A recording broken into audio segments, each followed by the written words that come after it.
today's diamond training. As always, this training will be recorded. As always, too, when I complete the training, I'll turn the recording off and spend a couple of minutes online answering any questions. But for today's training, and for those that were at the university, we had 1,000 people, packed house, sold out event in Sydney on the weekend. I did a training on recruitment, and I thought it was a great time because I issued a challenge called Mission Next 30, and we'll talk about that later on in the challenge. But this presentation is really to help you improve your skills in all areas of recruitment. When I talk about improve your skills, what I'm really it's a full package. It's talking about areas to improve in, which will overall help you become a better recruiter. It's really important to understand the importance of recruiting. So many people out there that will bring 10 people into the business when they get started, and then they'll go into what's called management mode. And management mode is, hey, I've done my fair share of recruiting. Now I'm going to sit back and watch the fruits of my little labor. And you see a lot of people fall into that trap, and they really mortgage their self against just a few people. And often, if you've only brought 10 people into the business, you're really network marketing gambling. I often use the metaphor of farming. If you introduce one person to a network, it's like the equivalent of planting one seed in your paddock. And if you're a farmer and you plant one seed, you often grow one plant. But if you plant lots of seeds, you usually can grow a crop, and that crop can then get ready to be harvested. So in network marketing terms, I say you've got to lay as many seeds or as many foundations as you possibly can if you truly want to build an incredible business. And when people start Gines and they want to get started the right way, my first goal is to shoot for 30 enrollments as quick as you can, because most times, apart from the fact you see people hit that sapphire level, which is the start of building a real business. And when I say a real business, the reason I say the start of, because if you can share the information well enough to recruit a person, and then you can teach them to do the same. So if you can recruit someone and develop an executive and repeat that at least 12 times, you've done all the foundational stuff to build a business. Then it's just simply repeat until you find those leaders. But off 30 enrollments, I often see most people, if their network isn't a customer-based network, most people will have 2 to 4 people that have started their journey to 30. So if you're only going to enroll 10 people, you may not even have one person that's prepared to go on that journey. So recruitment is arguably one of the most, or it is probably the most important part of your business. Now, if you want it to be a hobby, well, that's a different story. But if you want it to be a business, you really need to have a heavy focus on it. And we'll talk about the reasons why you need to have a heavy focus on it. A, because of the comp plan, and B, because of the psychology. So let's first of all talk about the comp plan and understanding the background of Wendy Lewis and her consulting career in regards to consulting many companies on designing comp plan. She always looks at building something with balance, building something that can be built to last, but it's got to have enough money in the upfront to tickle your fancy, but also people get into this industry to build a network. And if you're going to have, you really need a good residual for, if you're going to go and build a business, that residual's got to be there to entice you to stay in the game. So let's have a look at the comp plan dynamics. Customer acquisition bonus. It's that once-off sales rep bonus. Introduce someone to the small package, $25. The biggest package, $250. And then there's in between. So you're stimulating your checks in the early days while your network's building. So if you're not recruiting, you're not going to generate customer acquisition bonuses. But the other part, more importantly, the matching bonuses. The matching bonuses, if you bring someone into the business, they're called a level 1 matching bonus. Now, if you've got a level 1 matching bonus, that can be paid as high as 30% match based on their team commissions. Now, if you've only got 10 people in your business, your matching bonuses are going to be quite flimsy. So the more people you have on your frontline recruitment, the more matching bonuses are possible to generate. Not only 30% on your first level, but you think about all the people that your first level bring into onto the second level, onto the third level, and so on. So it's really important for those matching bonuses. Also, every person you bring in recruitment wise is the start of a potential sapphire leg, and that is really important when you start progressing up to these director levels and above in the plan. So you need to bring new people in to start off potential sapphire legs. So at the ruby level, you need 2 sapphire legs.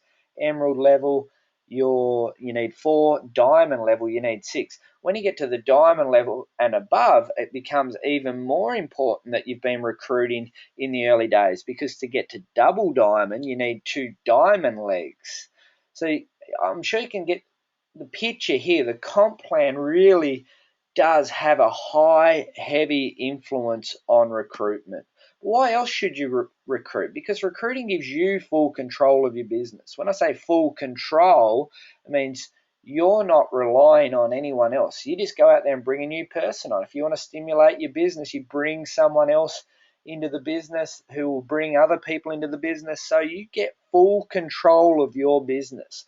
That allows you to dictate the momentum in your business. When we talk about momentum, again, some people come in and they'll hit the ground running, 10, 15, 20 people in the early days. They can create massive momentum, and it really does get back to what people individually want in the business. Because some people really have a 5-year plan to fire their boss, but some people have this big vision where they want to earn full-time income in 12 months. They want to earn potential life-changing income or even rock star income in a 2 to 3 year period, and that's very possible as well. But enrollments can allow that momentum to happen. I always say to people, they come to me, they say, Craig, my business is plateaued. Craig, I'm not earning the money that I'd like to be earning. I always say 10 new enrollments fix most problems in your business, because you usually find that 1 to 2 people that will reignite the spark.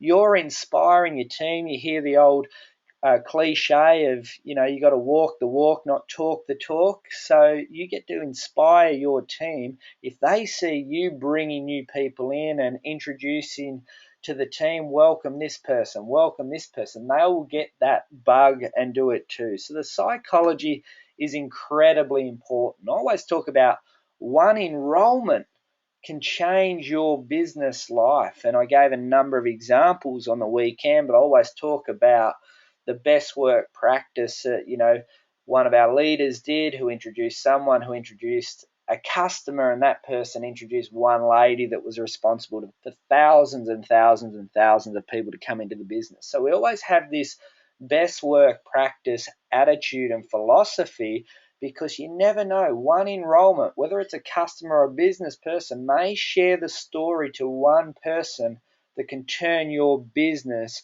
upside down. And I've seen that happen a number of times now, and it's happened to me personally. Introducing 1 person in the Philippines is now thousands of people, all around the world, because of that 1 enrollment. So it's always important to focus on enrollment and always present yourself with best work practice. Do your best job all the time.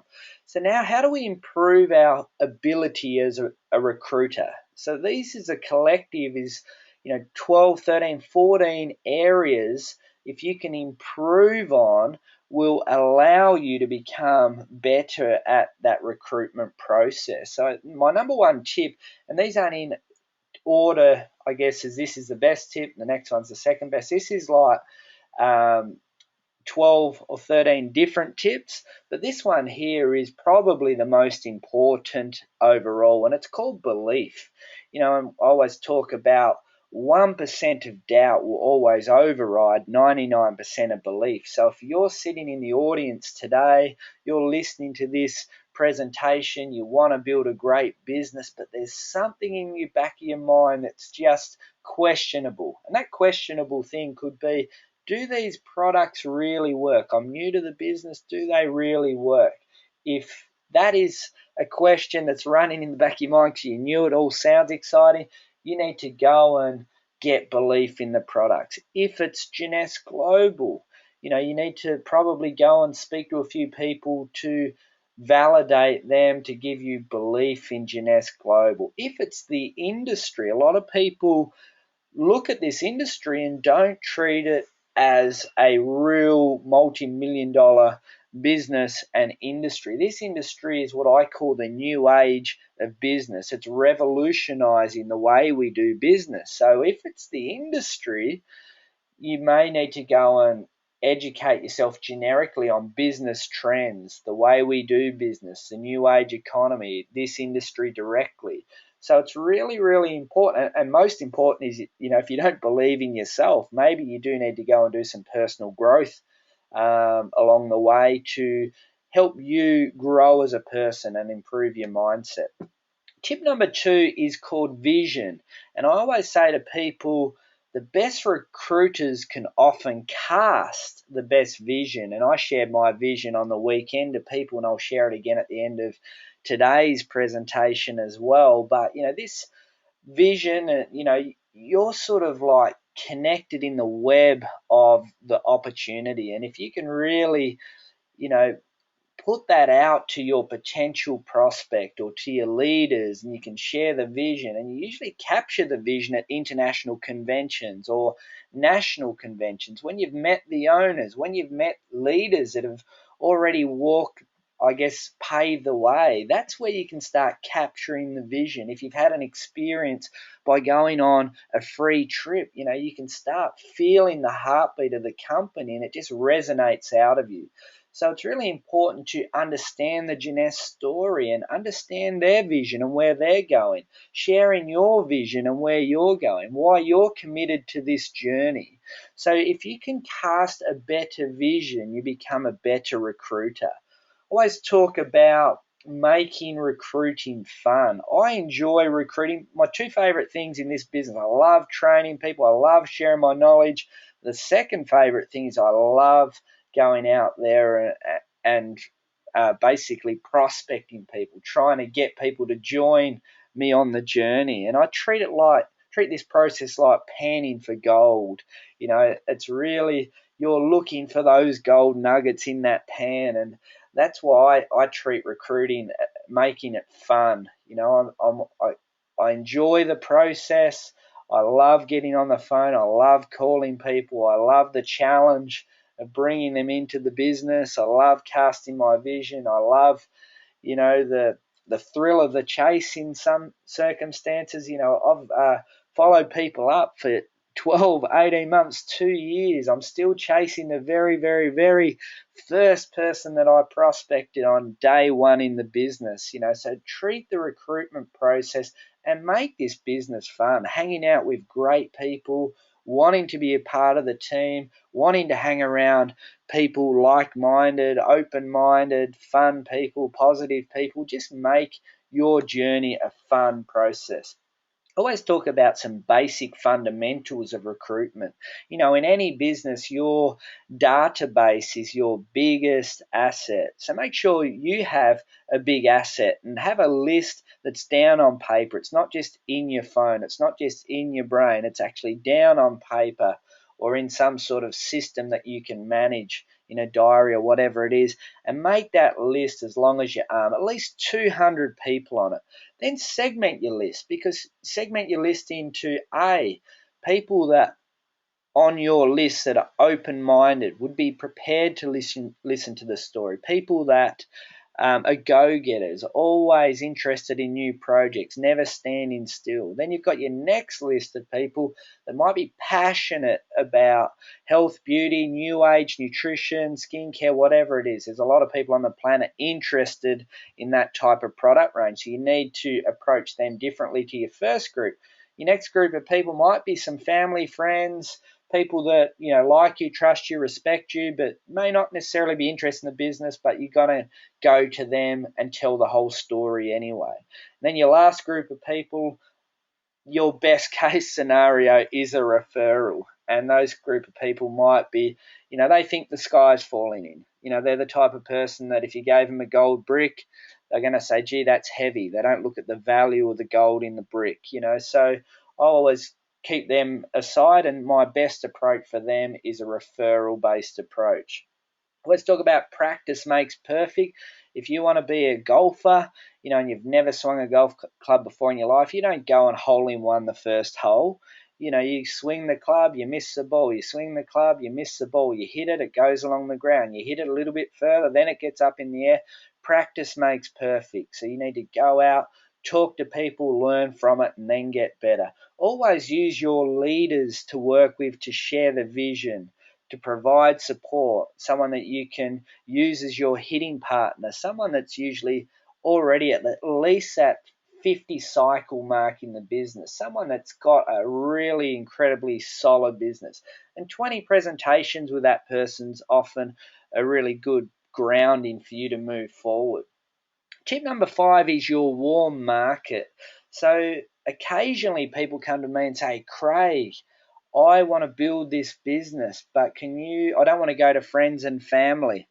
And that there is a big, big alarm bell. For me, I say, hey, maybe this opportunity might not be for you because you don't believe enough in the product, or you don't believe enough in the opportunity, because you should, if you're building a business, want to share the good news about incredible products to your closest, your nearest and dearest. If you don't want to do that, you need to either A, get belief in those products, or B, probably find a new opportunity. And for me, I use the example of I couldn't sell cigarettes. It wouldn't matter how much money was on the table for that as a sales rep and opportunity. I've never had a cigarette in my life. I don't believe in it. I don't like it. I don't like people doing it around me. So it makes it very hard for me to build a business in that sort of industry. So this is really important. You need to believe enough that you are actually offering something that every person on the planet not only needs but wants. So that's really important. It's tied back to that number 1 tip, belief. Understanding your prospects. This is really, really important. We talked about list segmentation and the way you approach people, but also every person on the planet is different. We're all like snowflakes. There's no identical one. And there's lots of different trainings out there, generic trainings. We often do one called Colors to Success, which categorizes people into 4 personality types. But most importantly, you need to really ask lots of questions. For me, when I'm building rapport with someone that I'm just meeting, I'm asking lots of questions to find out how I can angle the story into Jeunesse. So, I might ask questions about their job, or it might be about, if they've had success in the past. It could be a bit about their family or what they like doing.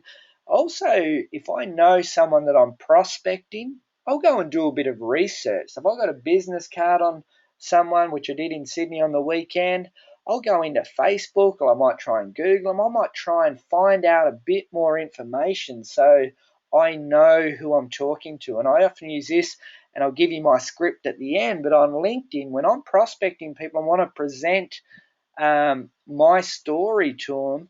I want to open the idea of this as an opportunity. I've already read their LinkedIn profile. I know their last 4 jobs. I know how long they've been in them. I know from their about me a bit about where they're heading in life. So I use that as, I guess, knowledge in the background for when I'm presenting the opportunity to them. So it's really important to do a bit of research and understand your prospect. Tip number 7, I call it the mirror test. And I simply ask this question: would you join yourself? So go and have a good look in the mirror and say, hey, I wouldn't join myself. So how can I expect anybody else to join me?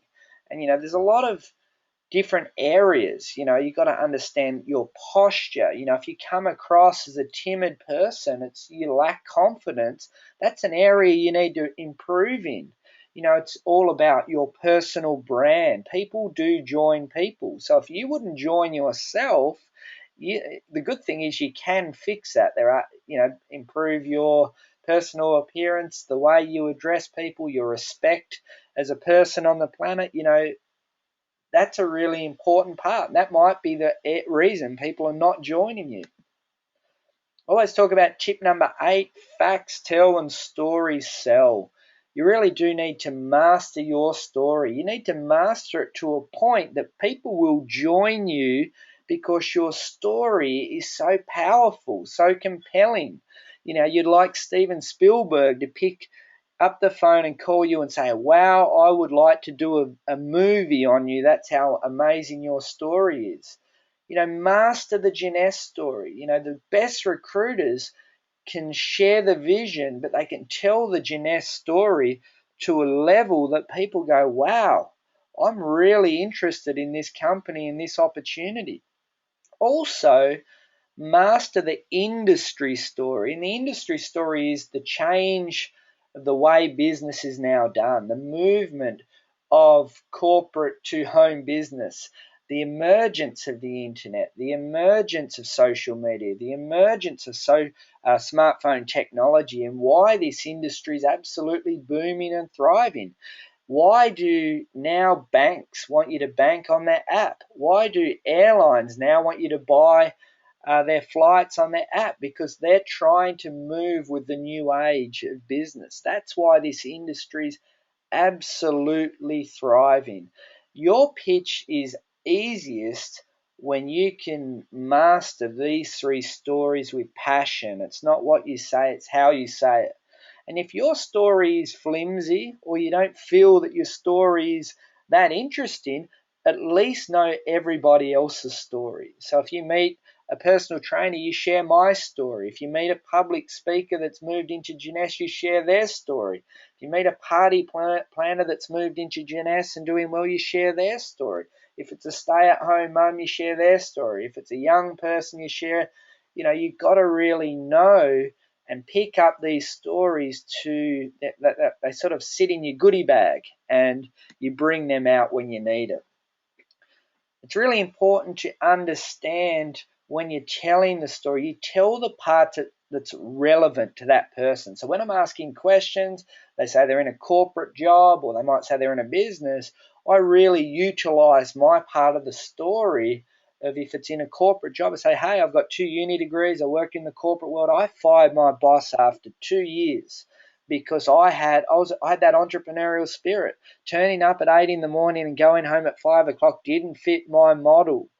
That's when I found business, which led on to this. So you've got to really make sure that you're not just telling your entire story all the time, you're telling the part that's relevant to the person. Listen, ask questions, know when and where to angle your story. Establish common ground with a person. It's good if someone's owned a business. Yeah, that's great. I owned a business too. It's good if someone has a passion for sport. I love sport too. You've got to establish common ground. It helps massively for building rapport. Always talk about the ABCs. These are the game plans. Game plan A for me is pitching the business, signing someone up on an ambassador back. They've done the training the first 48 hours, and they're ready and rolled executives straight away and on their way for their first 30. That is my holy grail angle and how I'm trying to pitch. If I can't get them into the business, it's trying to get them at least to sign up and explore the opportunity. Game plan B is, okay, I'm moving to a more of a product-based focused approach. So you're not interested in the business, but hey, these products here are products that people are buying. If you're buying them, you might actually find better value in our products. Or I say, why don't you just try the product for 100 days and you can often feel 100% better. Game plan C is, I approach you because you're entrepreneurial. I understand you're busy and the time's not right for you now. Really thought you would have been interested in these products. You're healthy, fit, always taking pride in your appearance. The reason I contacted you is because you've got an incredible network. I know it may not be for you at this point in time, but do you know anyone that might be interested in A, making some extra money, or B, our products? You're always needing to build your list. So referral program is essential.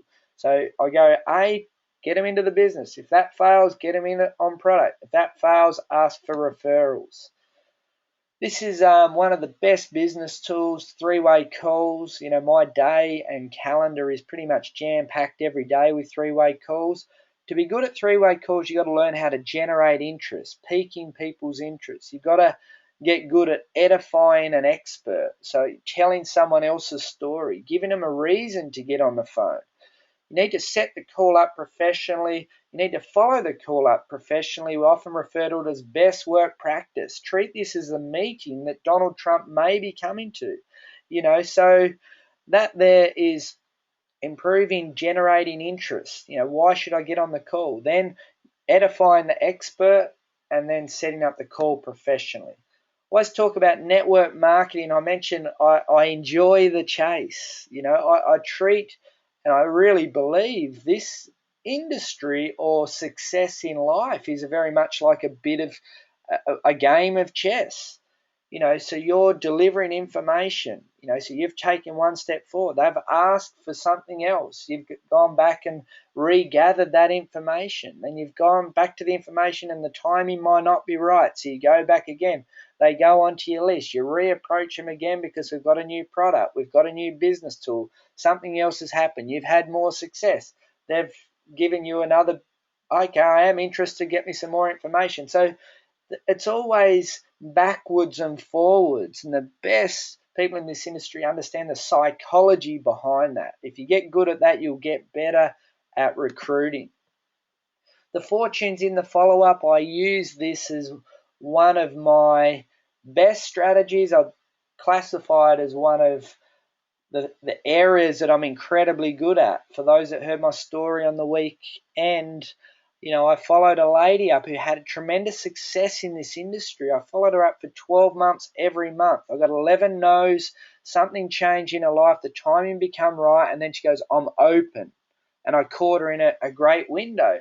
Then there was another 30-year veteran of the industry who was on stage and said Craig was following me up for 18 months. He was trying to have lunch. He was trying to do everything.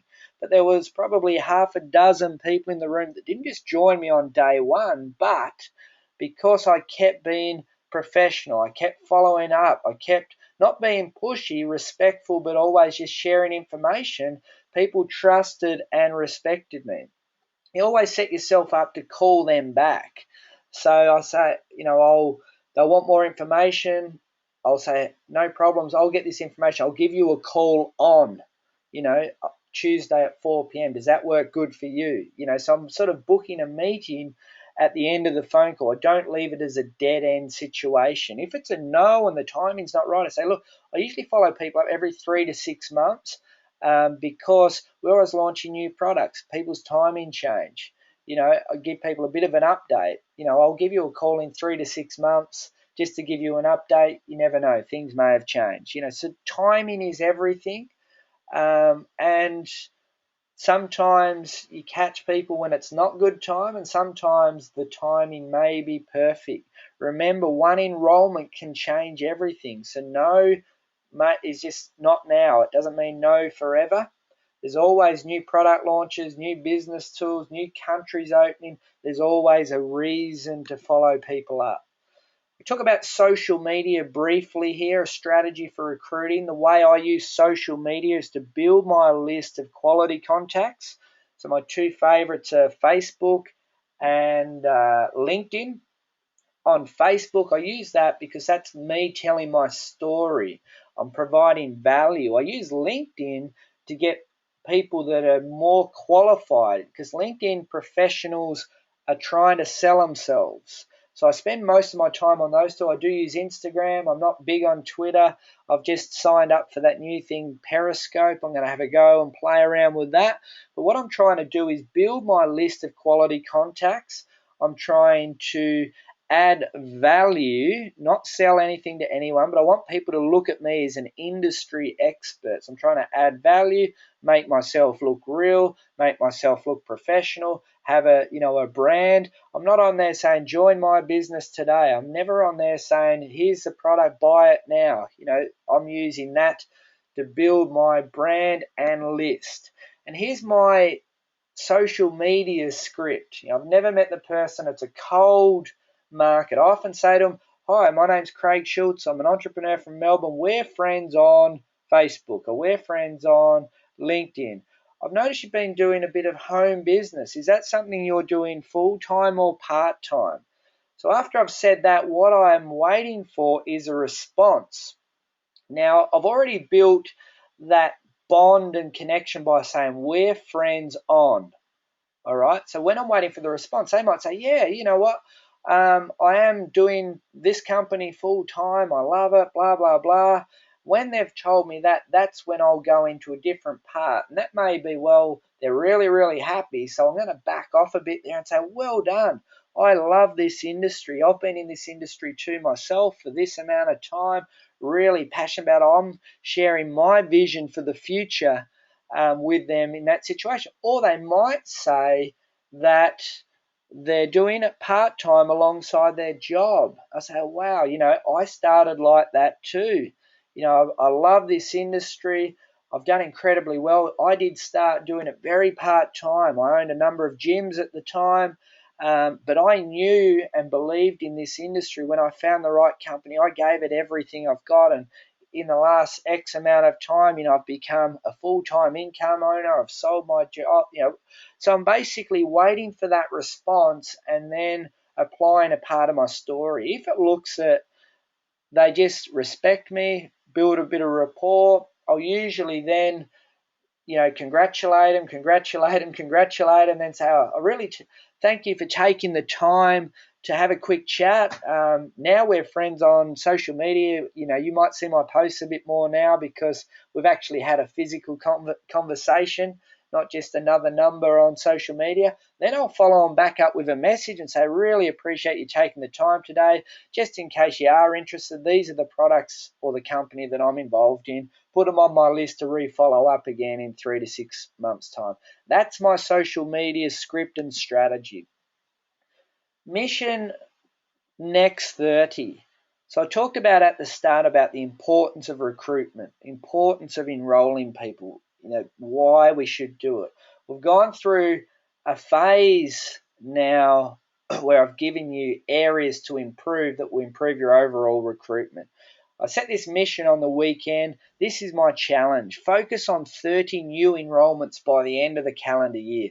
This is going to help you lay new foundations for the future, which is really, really important. If you want to treat this as a business, it will be a business. I'm going to cast my vision to finish off before I answer questions. But, I always talk to people about, hey, I believed in this industry. I was educating myself.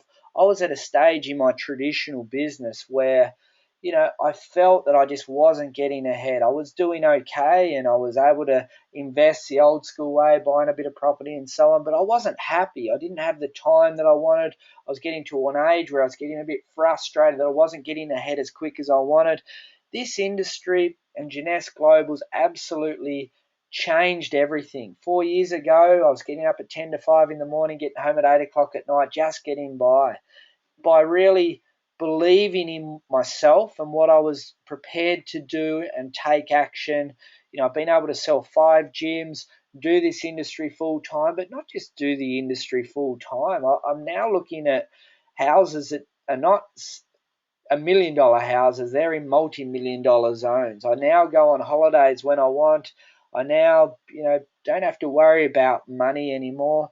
I am really living a dream lifestyle, which is dream for me, but may not be for everyone. I love what I do. But what I love even more is where Jeunesse is heading. I believe that we've just laid our foundations. Jeunesse will have another killer product that comes out beyond Instantly Ageless. This is like probably the most exciting time of the company.